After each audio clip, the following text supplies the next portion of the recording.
ज्ञान भेलै जिंदगी जियान हमरा मिललै न ज्ञान भेलै जिंदगी जियान सपना सब भेलै बेकार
तू ही करे मानी दान कने दही ने ध्यान तू ही करे मानी दान कने दही ने ध्यान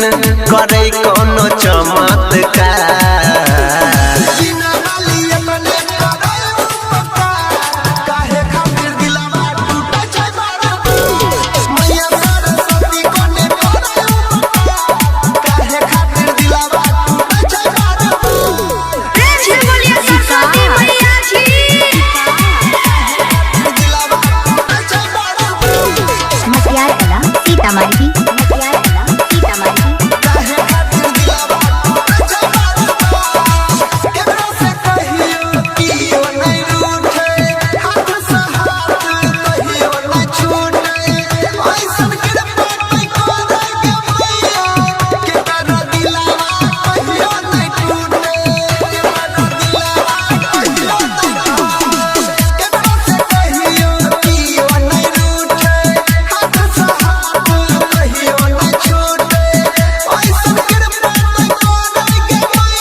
राइटर सोनी अनिल संगे रंजन सुनील राइटर सोनी अनिल संगे रंजन सुनील हाथ जोड़